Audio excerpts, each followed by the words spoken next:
Good evening, সবাই কেমন আছেন? সিয়ান্স ওয়ার্ল্ডের নতুন একটা ভিডিও নিয়ে আমি চলে এসেছি অঙ্কিতার সাথে, নিনি ও সিয়ানকে নিয়ে। আজকে দুপুরে খুব ভালো একটা বৃষ্টি হয়েছে, ভাবলাম ওয়েদারটা খুব ঠান্ডা হয়ে যাবে, কিন্তু বৃষ্টি যতক্ষণ হলো ততক্ষণ খুব ঠান্ডা ছিল। তারপরেই আবার একটা গরম, মানে বৃষ্টি হওয়ার পরে যে ঠান্ডাটা হয় সেটা মোটেও হয়নি, গরম যেটা গুমোট টাইপের ওয়েদার হয়ে রয়েছে। হাওয়া দিচ্ছে, ওয়েদারটা কিছুটা ভালো হয়েছে, কিন্তু যেরকম ভেবেছিলাম যে একেবারে ঠান্ডা হয়ে যাবে আর গরম লাগবে না, সেরকম খুব একটা নয়। তো যাই হোক, এখন আমরা একটু বেরিয়েছিলাম বাইরে, এখন চলে এসেছি। আমরা যাবো একটু ছাদে। এত ভালো একটা বৃষ্টি হওয়ার পরে ছাদে একটু যাব, একটু হাওয়া খেতে যাবো আর কি। এতদিন তো গরমের জন্য ছাদে প্রায় যাওয়াই হয় না। তো আজকে দেবব্রত বাড়িতে আছে আর সিয়ানো উঠে গেছে, তো আমরা একটু ছাদে ঘুরে আসি আজকে। ছাদটা ভালো করে আজকে উপভোগ করবো, অনেকদিন ছাদে যাই না গরমের জন্য, ছাদটা ভালো করে উপভোগ করবো। চলুন ছাদে গিয়ে বাকি কথাটা বলছি। কয়েকদিন আগে একটা জিনিস ঠিক করেছিলাম যে একজনকে মুক্ত করে দেবো। তো তাদের সঙ্গে কোনোদিনই আপনাদের আলাপ করিয়ে উঠতে পারিনি, ভেবেছিলাম করাবো। যাই হোক, আজকে তাকে আপনাদের দেখিয়েও দেবো আর তাকে মুক্ত করারও দিন আজকেই আমি ঠিক করেছি যে আজকে ওকে মুক্ত করে দেবো। কীভাবে মুক্ত করবো সেটা আপনাদেরকে ভিডিওর শেষে দেখাবো। তো দেখতে থাকুন পুরো ভিডিওটা, আশা করি আপনাদের খুব ভালো লাগবে।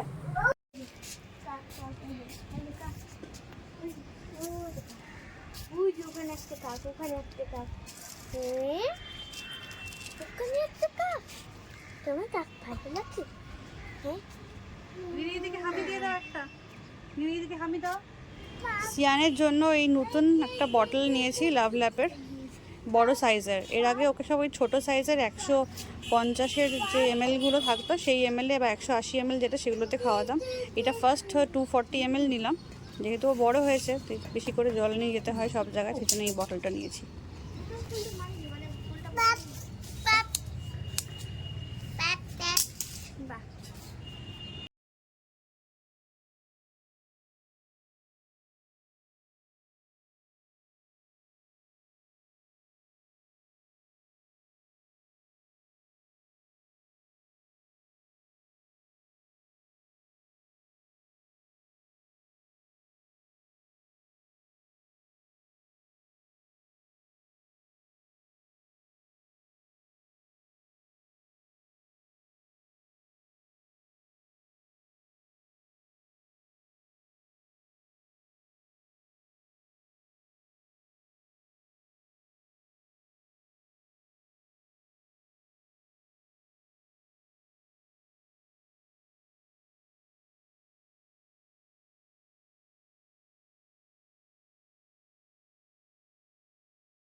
ভালো থাকবেন।